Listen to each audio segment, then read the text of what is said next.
네, 에스겔 46장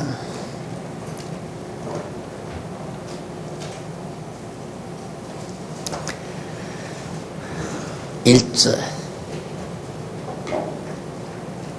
나 주 여호와가 말하노라. 안뜰 동향한 문을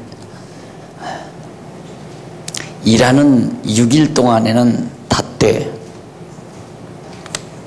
안식일에는 열며 월삭에도 열고 왕은 바깥문 현관을 통하여 들어와서 문벽 곁에 서고 제사장은 그를 위하여 번제와 감사제를 드릴 것이요 왕은 문통에서 경배한 후에 밖으로 나가고 그 문은 저녁까지 닫지 말 것이며 이 땅 백성도 안식일과 월삭에 이 문통에서 나 여호와 앞에 경배할 것이며 안식일에 왕이 여호와께 드릴 번제는 흠없는 어린 양 6과 흠없는 수양 하나라.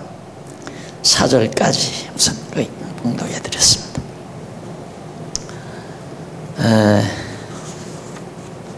에스겔 46장이 국가 회복에 대한 교훈의 내용이었죠. 국가 회복 과정에서 바로 제사도 회복되고 성전도 회복되고, 그래서 땅과 각종 제사가 회복되는 내용을 우리가 지금 45장부터 살피고 있습니다. 마지막 이제 국토가 유다 빼앗긴, 바빌론에게 빼앗긴 국토가 완전히 회복될 것을 에스겔에게 하나님께서 이상으로 보여주는데, 그 가운데 이제 45장과 46장은 땅과 각종 제사가 회복이 된다 하는 내용이죠. 그래서 46장 1절로 24절까지가 92페이지 나오죠. 6192페이지. 제사와 기업에 대한 규례와 시설의 용도에 대해서 증언을 해주고 있습니다. 그러니까 제사 그리고 기업, 그거에 대한 규례가 있어요. 제사에 대한 규례, 그 다음 기업에 대한 규례, 이런 규례와 시설 용도, 성전의 시설들을 어떻게 사용하고 어느 문으로 들어가면 어느 문으로 나가고 들어왔다가 똑같은 문으로 나가지 말라. 참 치밀하고 세밀합니다. 늘 말씀드리지만은 이렇게 하나님께서 이방 족속들은 제사 드린다는 것이 그냥 가서 한번 이렇게 보면 대충 알 수 있습니다. 그래서 더 거기다 첨가할 수도 있고요. 그러니까 전달이 이게 그러니까 그런 어떤 제사 행위가 계속해서 이렇게 계승되기가 매우 쉬워요.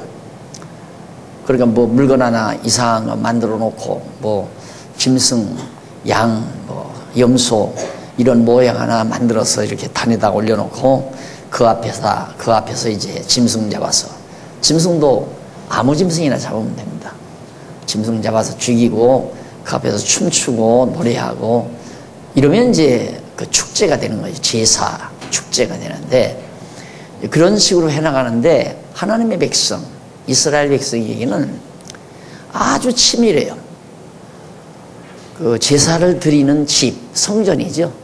성전 위치도 하나님이 정해주신 곳이어야 되고, 또 성전 크기도, 또 성전을 지는데 문 숫자도, 또 문을 어느 방향으로 낼 것도, 그리고 짐승도 어떻게 잡아야 되고, 무슨 짐승만 잡아야 되고, 몇 마리나 잡아야 되고, 또 어떤 때는 몇 마리를 잡아야 되고, 또 막 소재를 드릴 때 밀가루를 어떤 때는 뭐 세 움큼, 어떤 때는 2움큼 반, 이런 식까지 하나님께서 아주 치밀하게 그렇게 해 놓으십니다.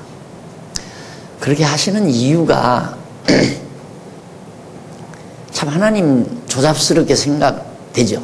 어떻게 보면 뭐 하나님이 그 받아서 잡술 것도 아닌데 뭘 그렇게 귀찮게 그러실까. 그러지만 그게 아닙니다.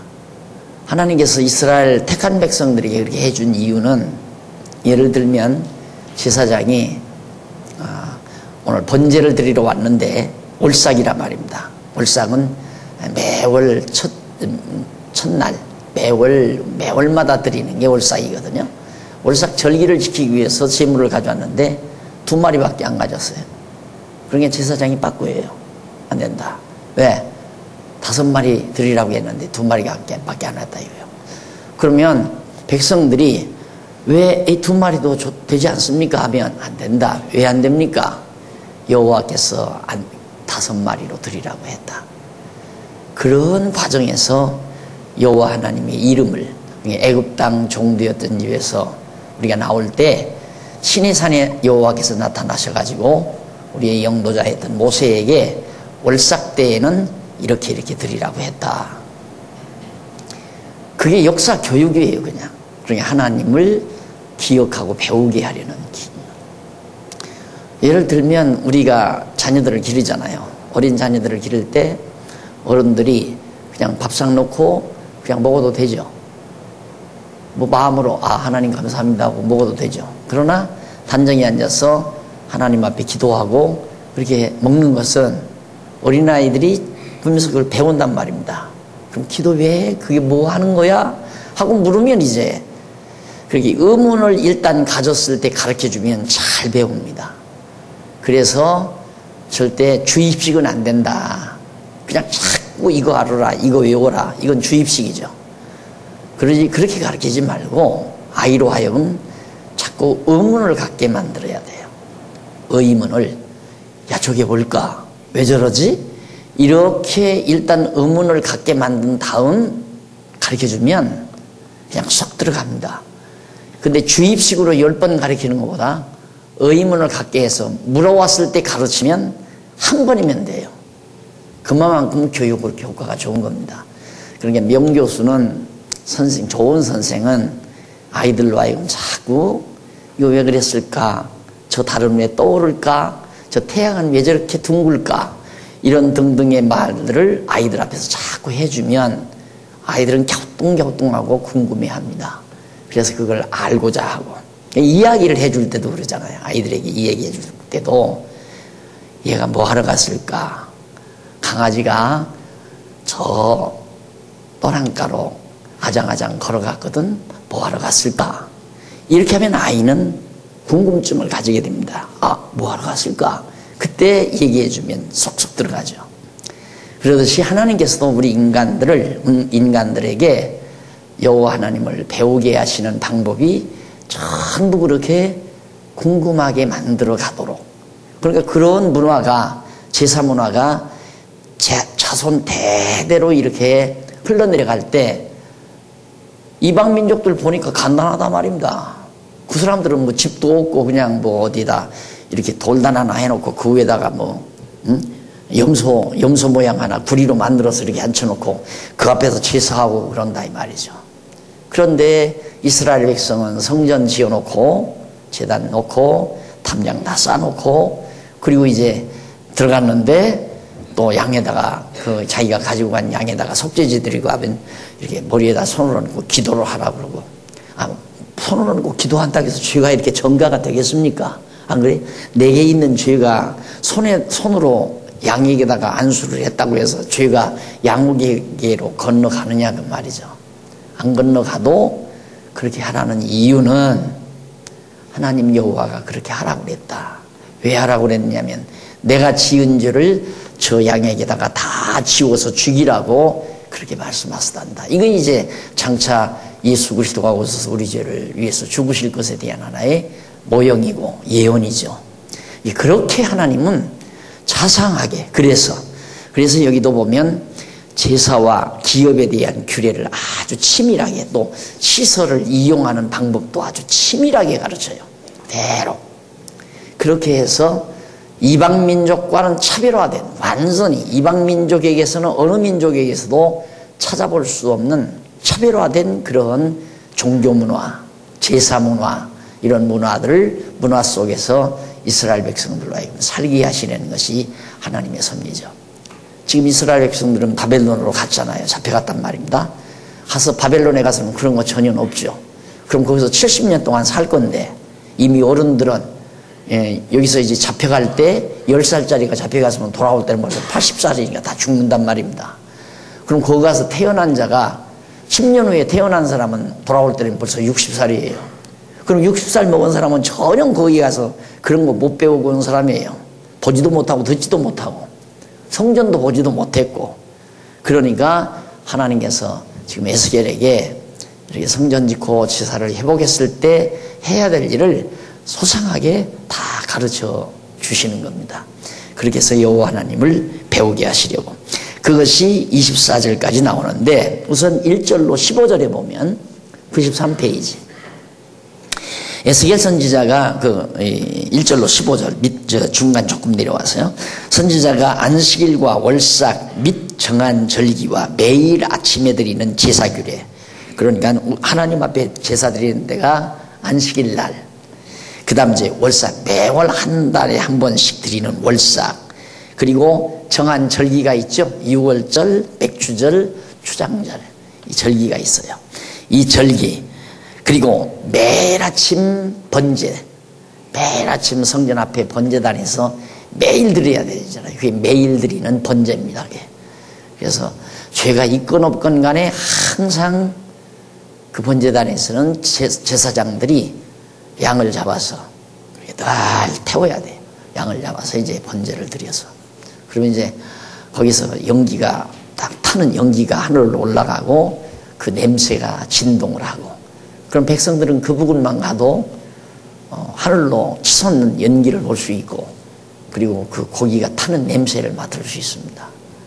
그러면 그 지성소 안에 있는 여호와의 이름이 생각이 나게 되고, 그 이름이 생각이 나면서 조상들로부터 배웠던, 우리들이 과거 우리 조상들이 애굽에서 종살이 했다더라.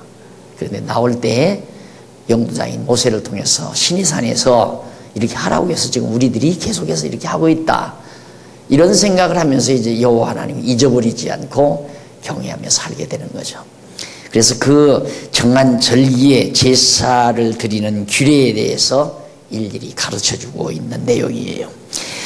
그리고 넘어가서 94페이지 제일 아래 두 번째 줄, 아래에서 두 번째 줄 16절로부터 24절, 에스겔 선지자가 왕과 백성의 기업에 관한 규례와 거룩한 방과 부의 용도에 대해서 증언하는 내용입니다. 자, 앞으로 이제 바벨론에서 돌아온 왕들 그리고 백성들이 어떻게 기업을 나누어 가질 것인가, 그 기업을 주는 그 규례와 거룩한 방은 이 성전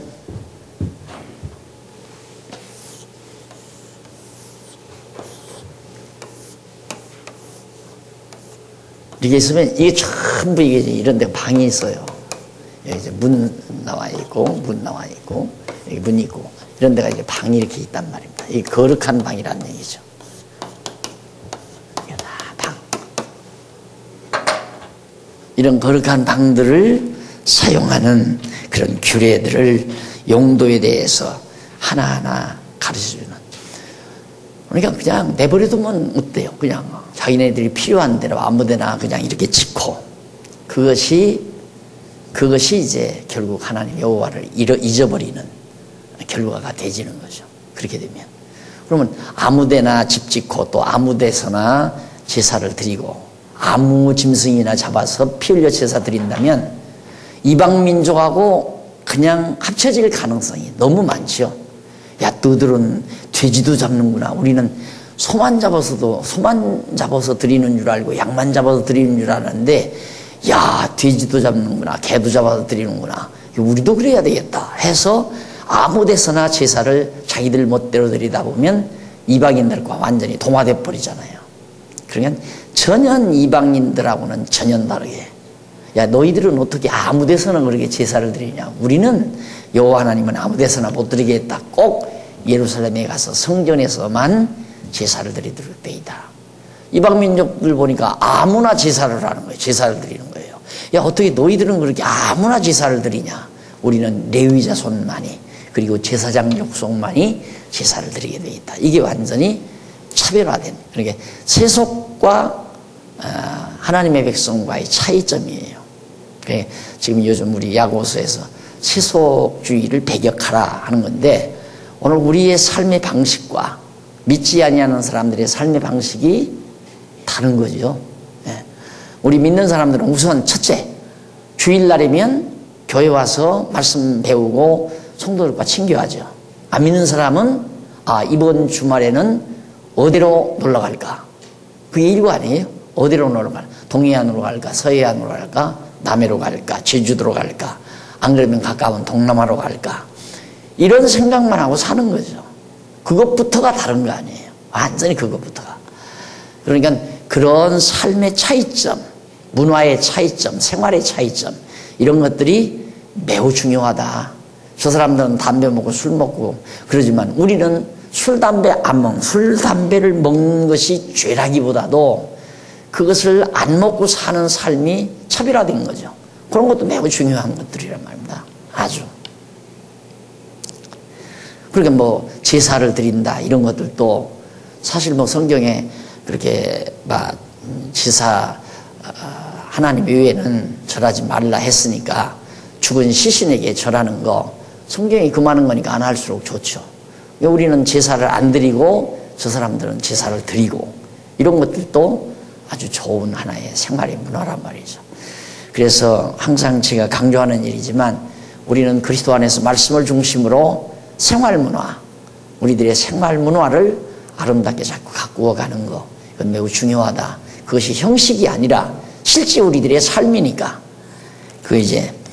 그래서 하나님께서 이스라엘 백성들이 이처럼 왕은 기업을 어떻게 갖고 백성들은 어떻게 가지며 또 거룩한 방들, 부엌 이런 것들을 어떻게 쓰는가. 아무런 방에서나 이런 데 보면 이제 짐승을 잡는 방이 있거든요. 짐승방. 그리고 짐승을 잡는 데 쓰는 칼, 기구 이런 것들을 놔두는 방이 다 따로따로 정해져 있어요. 그걸 일일이 하나님께서 다 일러주는 거예요. 그러니까 그냥 그 의미를 잘 모르면 야, 하나님 너무너무 조잡스럽다. 근데 그거 문제가 아닙니다. 좌우지간 우리 인간의 눈으로도 현미경으로도 잘 파악이 안 되는, 볼 수 없는 세미한 세균까지라도 하나님께서 일일이 계획적으로 창조해 놓으신 걸 보면 가장 치밀하시고 가장 광대하시다. 그래서 영혼이라는 건 뭐냐, 영혼의 한 단면을 또 묘사하라면 가장 치밀한 것과 가장 광대한 것이 같은 것, 그것이 같다면 과거 현재 미래가 하나라는 것처럼 가장 치밀한 것과 가장 광대한 것이 하나라고 여겨지는 그런 개념이 하나의 영혼 개념에 포함된다, 이렇게 생각하시면 됩니다. 너무너무 하나님은 치밀하신 거죠. 그리고 계속해서 넘어가서 우리 한번 정리하고 넘어가십시다. 96페이지 6196페이지 한 줄 떼어서 줄 바꾼데 나오죠. 이상과 같이 여호와 하나님께서는 에스겔 선지자로 땅과 각종 제사의 회복에 대하여 지금 증언을 했죠. 땅도 회복하고 각종 제사도 회복되고. 근데 에스겔 선지자는 기업의 땅과 절기에 드릴 제사를 회복시킬 것과 제사와 기업에 관한 규례와 시설의 용도에 대해서 증거한 것이 확인됐어요. 이러한 증언은 이미 하나님께서 영원 전에 다 작정하신 뜻에 따른 언약하신 말씀에 다 근거를 두고 있어요. 그럼 그 근거가 어디 있냐면 여호와 하나님께서 출애굽 당시에 모세를 통하여 이스라엘 자손에게 회복해 주실 것을 언약하신 말씀을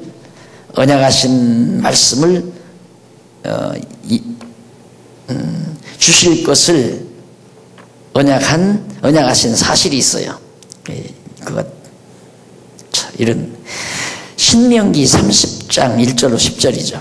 이미 이스라엘 자손 회복해 준다고, 그렇게 회복해 준다는 언약을 이루시기 위해서 하나님께서 이처럼 미리 에스겔 선지자에게 회복될 것들을 다 보여주는 것이다. 이건 물론 이제 장차 우리 예수 그리스도께서 메시아가 오셔서 죽음에서 부활하실 것, 이스라엘 제사가 회복이 되고 국토가 회복이 되고 나라가 회복된다고 하는 것은 그리스도가 죽었다가 부활하실 것에 대한 하나의 모형이라는 것. 그래서 예수님께서 바울이 그렇게 얘기죠.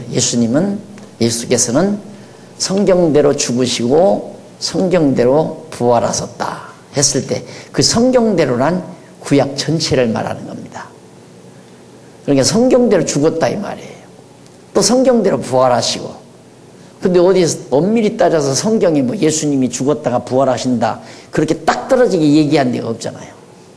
그런데 예수님은 또 율법과 선지와 시편이 다 내게 대해 증거한 거다. 예수님 당신 대해서 율법과 시편 선지는 다 구약 성경 다란 말입니다.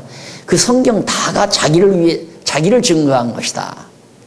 그렇기 때문에 여기서 성경대로 죽으시고 성경대로 부활하셨다라고 바울이 말한 것은 참 성경에 대한 올바른 시각이죠. 그러니까 지금 이스라엘 백성들이 다 예루살렘이 망했다가 다시 회복되는 것도 예수께서 죽었다가 부활하실 것에 대한 하나의 예언, 언약으로 그렇게 받아들이는 겁니다. 자, 그 다음에 이제 회복될 기업의 땅을 어떻게 분배할 건가에 대해서 47장에서부터 48장까지 마무리 부분입니다. 47장에 보시면 1절로 23절에 전에서 흐르는 강물로 소성한 땅의 분배에 대해 예언을 합니다. 그러니까 여호와의 전에서 강물이 쫙 흘러내리는데 그 땅이 그 강물에 의해서 전부 다 다시 살아난다 이 말이죠. 폐허된 땅들이 다시 전부 회복이 돼요.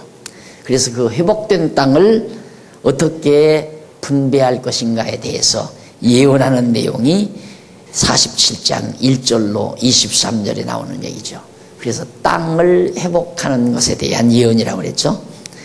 자, 그러면 47장 1절로 12절 넘어가서요. 98페이지 밑에서 7째 줄 1절로 12절에 보면 에스겔 선지자가 여호와의 전 동쪽문, 동쪽문이라면 여기죠. 여기 이게 동이니까 동, 서, 남, 북 이렇게 돼요. 예, 동쪽문.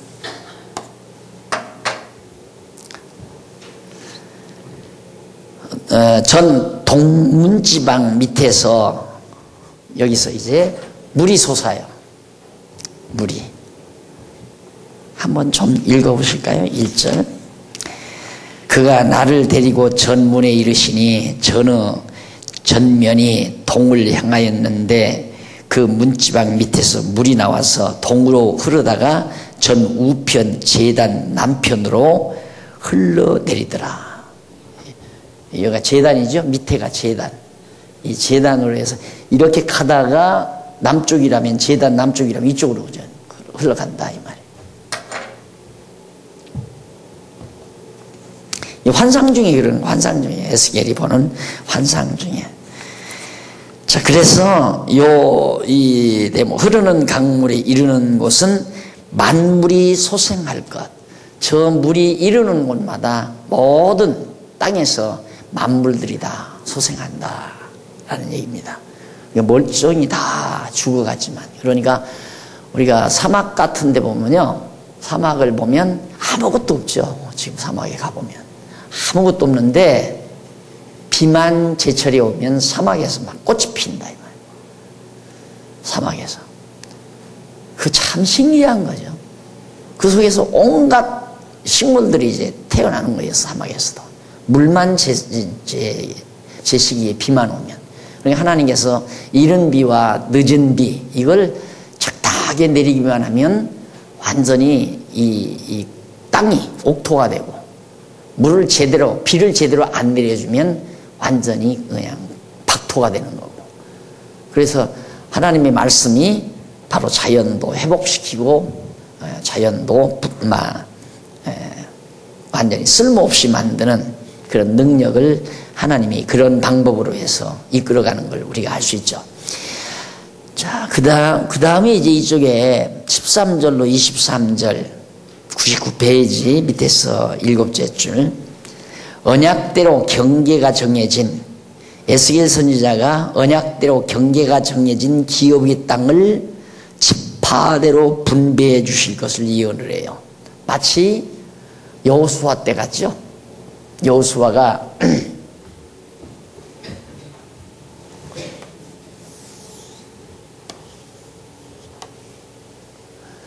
여기 모세가 여기 데려다 놓고 이제 이게 가나안 땅인데, 채 건너가기도 전에 하나님께서 어떻게 분배해 주라고 전부 다 하고, 그 다음 건너가서도 아직 땅 다 뺏지도 않았어요. 그런데 이걸 전부 다 분배해 줘 버리잖아요. 그러니까 이미 하나님께서 주심하고 언약하셨기 때문에 그 땅이 다 돌아올 것을 확신하고 그냥 다 제비를 뽑아서 나눠준 거예요. 그러듯이 하나님께서 에스겔에도 역시 이 땅 전부 떠나서 지금 바벨론에 가서 갈대아 지방 그런 곳에 흩어져 살고 있으니까 이제 70년이 되면 돌아올 거 아니에요. 돌아와서 이제 서로 좋은 땅 가지려고 또 난리칠 거 아닙니까? 그러니까 하나님께서 미리 다 분배해주는 경계를 전부 미리 예언하도록 섭리하시는 것이 하나님의 배려입니다, 지금. 자, 이것이 이제 23절까지 나오고요. 그렇게 해서 이제 47장 내용이 다 마무리되는데, 거기 한번 13절로부터 조금만 읽어보십시다. 나 주 여호와가 말하노라, 너희는 이 지계대로, 지계란 말은 땅의 경계란 말이거든요. 따지자하고 경계라고 하는 거죠. 경계, 지계. 하나님께서 정해준 땅의 경계.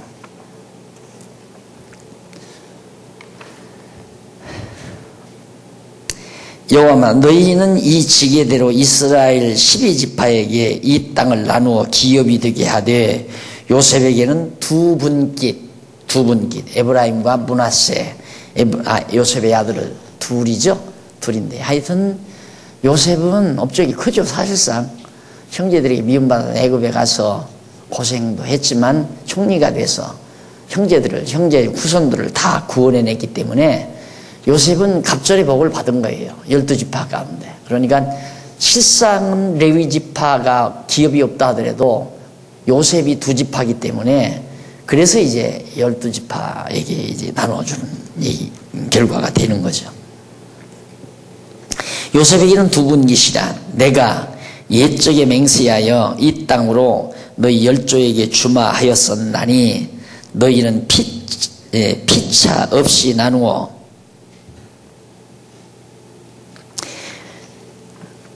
기업을 삼으라. 이 땅이 너희의 기업이 되리라.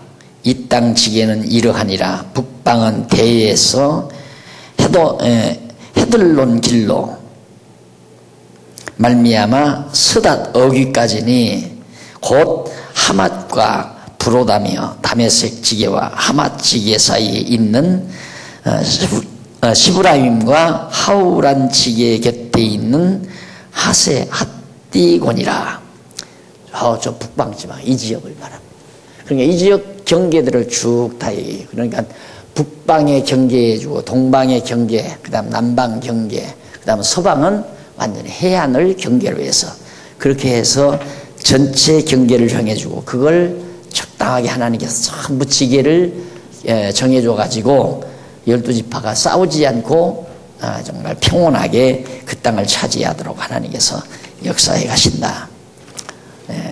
이걸 보면 하나님께서 이미 각 지파에게 주실 땅들을 경계 정해놓고 이렇게 분배한다는 사실만 보아도, 우리들이 이 땅에 와서 사는 동안 우리들이 가지고 살 수 있는 모든 것도 하나님께서 미리 정해놓으시고 때를 따라 우리에게 공급하신다는 건 너무도 분명한 사실이죠.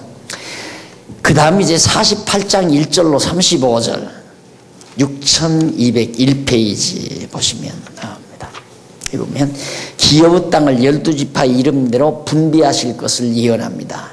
아까는 큰 경계, 이스라엘 백성들이 가지고 이제 차지할 이 큰 경계를 말해 주었지만은 이제는 이 경계를 12개로 다 나누어 가지고 12지파 이름대로 분배하실 것을 미리 예언하는 내용이 바로 35절까지 나와요.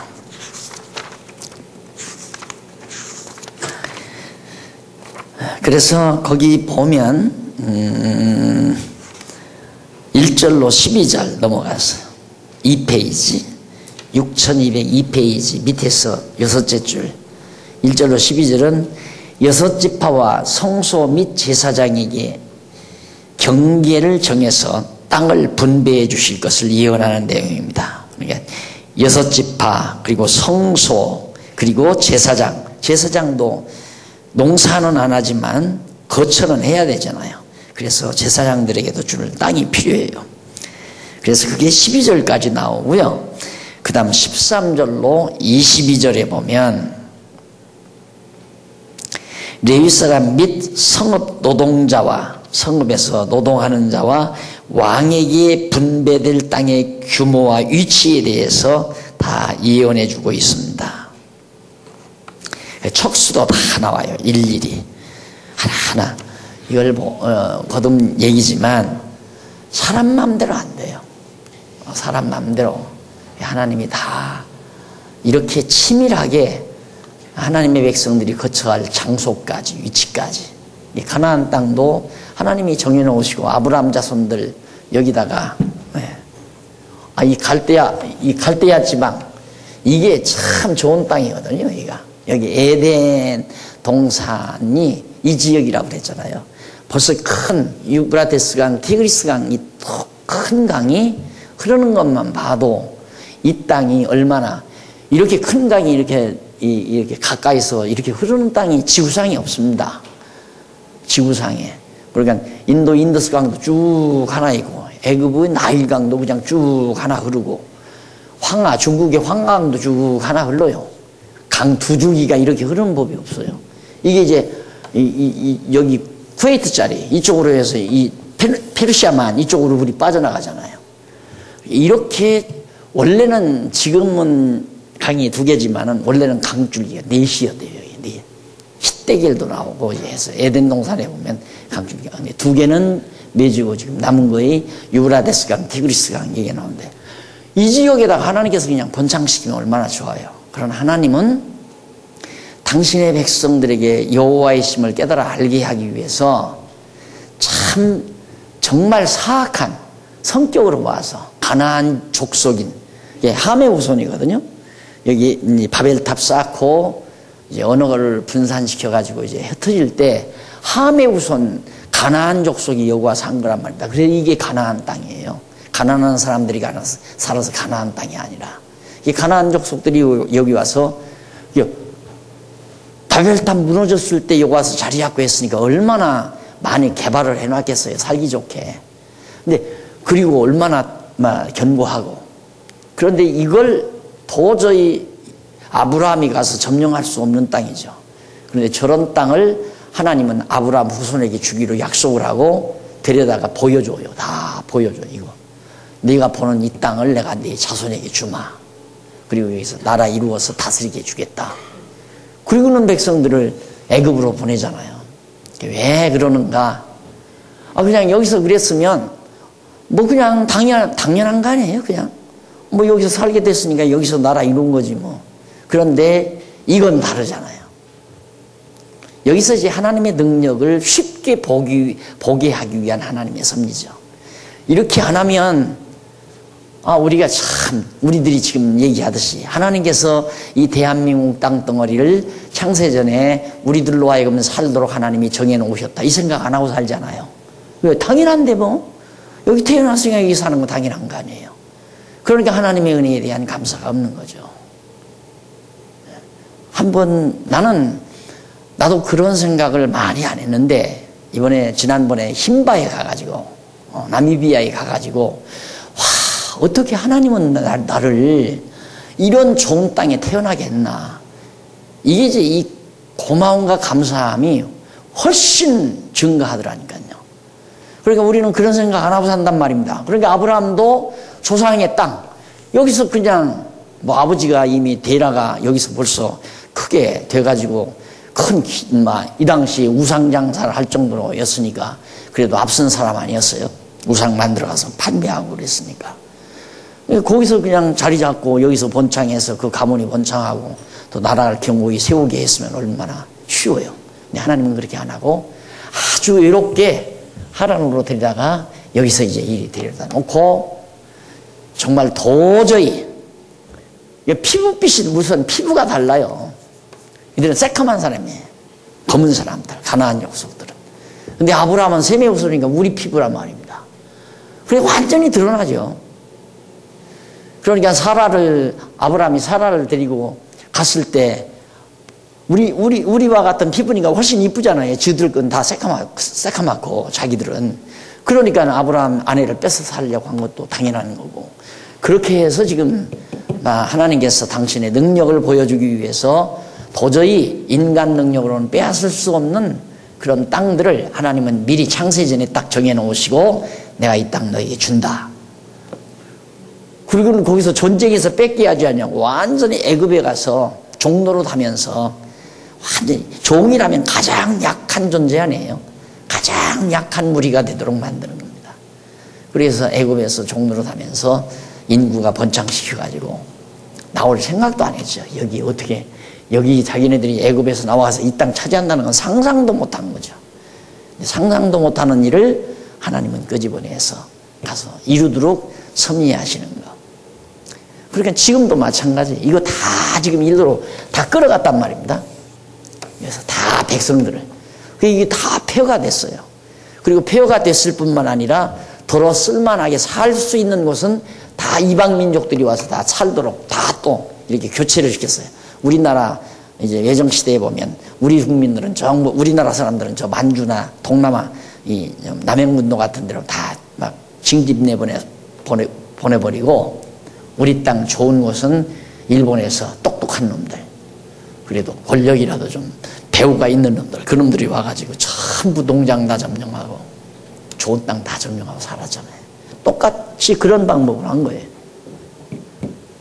그렇게 해놓고는 이제 여기 가서 완전히 이 바벨론의 종되게 노예로 종으로 70년 동안 살게 한 다음에 생전 이거 보지도 못한 70년 사는 건 이미 전 세대 다 죽은 다음 이때 예를 들어서 10살짜리가 이때 1호로 갔으면 80살이 올 때가 그러니까 세월이 너무 많이 갔잖아요. 그렇게 다 만들어가지고 하나님이 이 땅으로 그래서 에스겔에게 미리 잊어버리지 않게 백성들이 저기서 살고 있는 백성들에게 에스겔을 통해서 하나님이 이렇게 한다. 미리 말해준 거예요. 여기 사는 사람들은. 이유는 여기 와서 돌아와서 그렇게 될 때 야 진짜 우리 하나님은 여호와이시다. 이것을 깨달아 알고 경외케 하려는 거죠. 그러니까 우리 인간의 상식대로 되진다는 건 착각하면 안 돼요. 우리 인간의 상식대로 하나님이 이끌어가는 게 아니라니까요. 도저히 인간의 상식을 초월한 그런 상황으로 하나님이 이끌어 가신다. 우리들이 작은 삶이라도 내 개인의 삶도 여러분 청소년 때 상상이나 했어요. 지금 사는 이 모습을 어떻게를 살든지 간에 어떤 사람은 청소년 시절에 야 나는 세계적인 음악가가 돼야 되겠다 그렇게 꿈꾸고 살았지만 음악가는 고사하고 정한중학교에 찬양대도 못하는데 안 그래요? 예를 들면 그러니까 내 생각대로 안 된다는 얘기죠. 하나님이 정해놓으신 그런 뜻대로. 이유는 만약에 하나님이 이렇게 경계를 안 정해놓고 다 이렇게 나눠주지 않고 와서 저들이 와서 살았다 그럼 하나님 모르잖아요. 근데 에스겔을 통해서 전부 경계 다 정해놓고 그렇게 살라. 그러니까 와서 그렇게 딱 살 때는 야 진짜 여호와 하나님의 말씀대로 우리가 됐구나. 그래서 하나님을 여호와로 알게 되도록 섭리하시는 거란 말입니다. 그래서 거기 보십시다.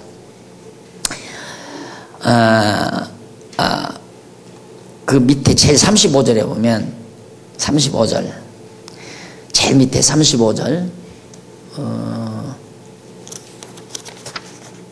48장 35절. 그 사면의 도합이 1만 8천 척이라. 그날 후로는 그 성읍의 이름을 여호와 삼마라 했다. 여호와 삼마. 그럼 여호와 삼마란 뭔가 뒤 그 끝에 가서 한번 보십시다. 5페이지 6205페이지 하단 밑에쯤 가보면 밑에서 8째 줄 바꾼 데 있죠. 그 줄 바꾼 곳에서 4번째 줄 앞부분에 보세요. 날 후로는 나왔죠. 찾았어요?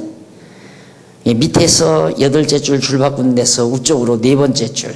날 후로는 그 성읍의 이름을 여호와 삼마라 하리라 하고 말씀하였다. 다시 말하면 성읍의 규모와 12지파가 각각 출입하는 문의 위치에 대해 말씀하신 것이다. 이러한 말씀을 에스겔 선지자가 듣고 나머지 5지파에게 분할할 땅과 성읍의 사방 12출입문에 대해서 계속 말씀했다. 그 말이에요. 그래서 그 성읍의 이름을 여호와 삼마라고 성읍을 붙였다. 결국 여호와께서 약속하신 대로 언약하신 대로 그 땅 주었기 때문에 여호와 삼마라고 했다 하는 얘기예요.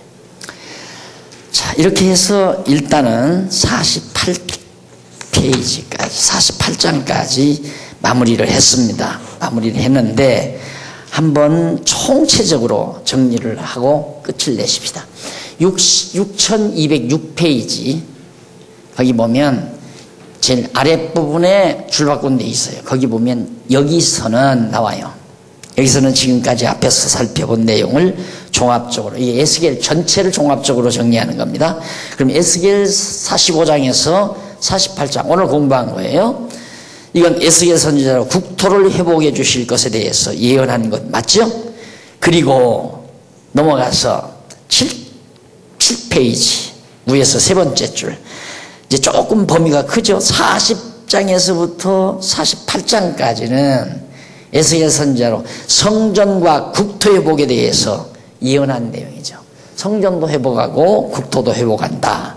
그에 대한 약속이고 그 다음 내려와서 중간 조금 못 미쳐가지고 25장부터 48장까지 에스겔 25장부터 범위가 더 커졌잖아요. 에스겔 선지자로 유다 백성을 기업의 땅으로 모으실 것 흩었다가 모으신다 이 말이죠. 그러니까 에스겔 선지자는 흩으시고 모으시는 하나님 여호와 흩으시고 모으시는 여호와에 대한 예언의 말씀이죠. 이 에스겔이 그러니까 25장부터 48장까지는 후반부예요. 모으시는 여호와를 깨달아 알게 하는 거. 그러면 이제는 뭐 두말고에 전반부까지 다 해서 하면 에스겔 전체 내용이죠. 밑에서 9째 줄 나옵니다. 에스겔 전체의 내용은 어떠한 거였는가? 여호와 하나님께서 에스겔 선지자로 예루살렘 거민을 흩고 예루살렘에 살고 있는 백성들을 다 흩어버리고 다시 모으실 것을 예언하도록 섭리하신 내용으로서 예루살렘 거민을 쳐서 흩으실 것과 다시 모으실 것을 예언한 내용이라는 사실을 우리는 지금까지 에스겔을 통해서 잘 확인을 했습니다.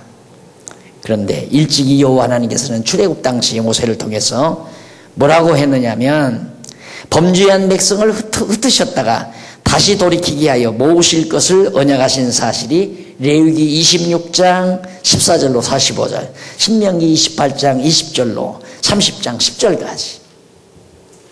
이제 얼마나 간단해요. 결국 하나님께서는 모세, 다윗,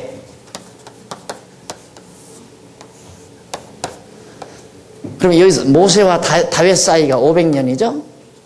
다윗에서 이게 이제 주전 여기가 587년이니까 여기 한 400년 가까이 되죠. 400년.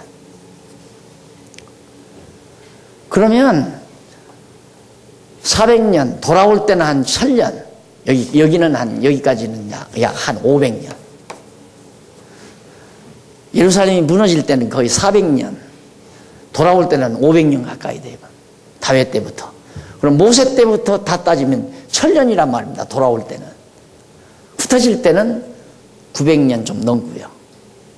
그럼 하나님께서 모세를 통해서 이때 흩었다가 다시 모으신다는 것을 레위기나 신명기를 통해서 모세를 통해서 예언, 언약 다 하셨단 말이죠.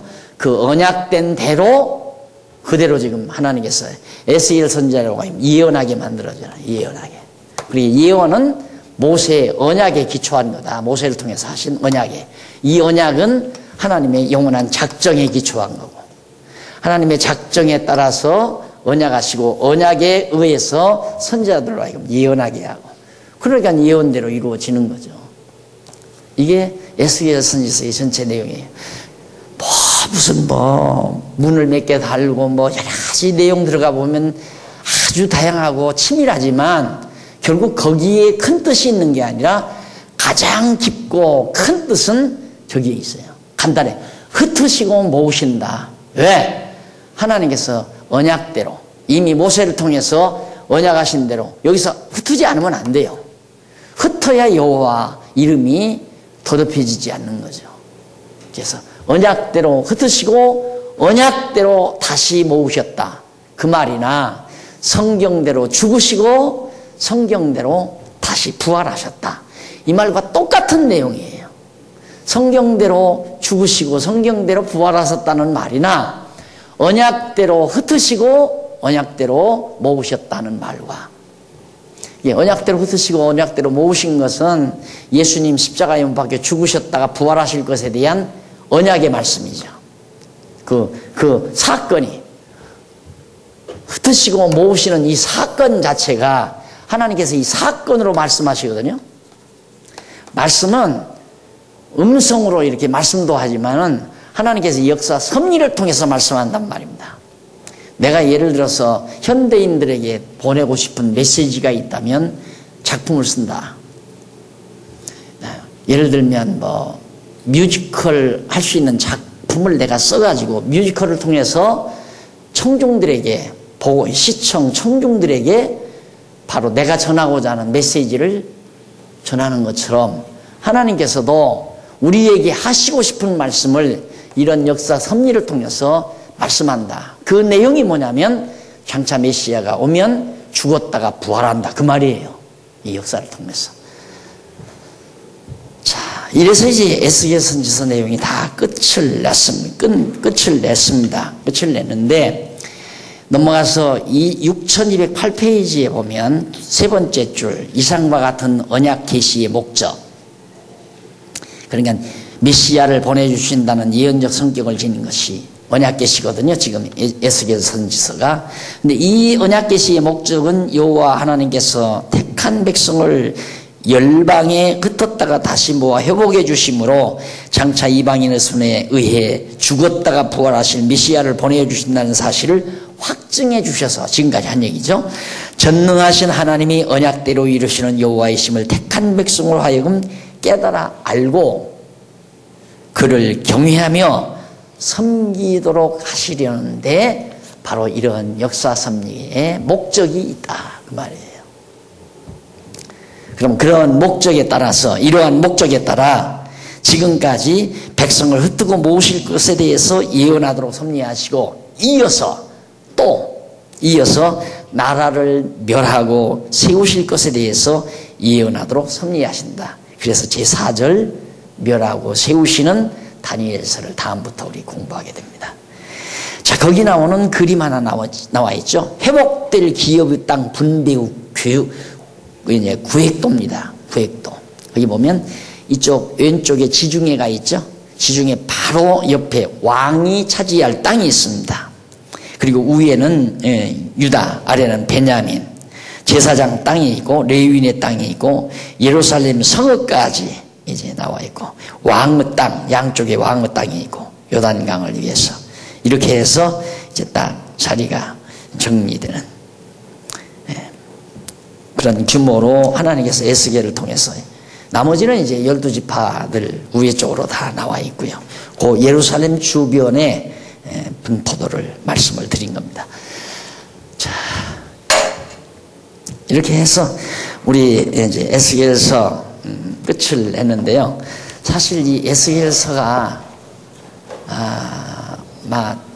아주 막 자수가 많이 나오고, 그러니까 그 어떤 건물의 구도 같은 것들을 글로 표현하다가 보니까 뭐가 뭔지 잘 몰라가지고 아주 읽다가 그냥 실증을 내는 경우가 참 많은 부분이 바로 에스겔서입니다. 여러분, 에스겔서에서 아무리 깊게 안다 하더라도 이것만 알면 가장 깊이 깨달은 거예요. 그러니까 이걸 확인하기 위해서, 이 도표를 확인하기 위해서, 에스겔 선지서는 에스겔이 예언한 내용은 하나님께서 만세전에 작정하신 뜻을 따라 모세를 통해서 언약하신 말씀에 근거해서 흩으시고 모으실 것을 에스겔로 예언을 하셨다. 근데 그 예언대로 이루어졌잖아요. 모으셨다. 흩었다가 모았으니까 이미 우리 입장에서는 과거 아니에요. 이런 역사적인 사건은 장차 성경대로 죽으시고 성경대로 부활하실 그리스도를 보내실 것에 대한 하나님의 언약의 말씀이었다.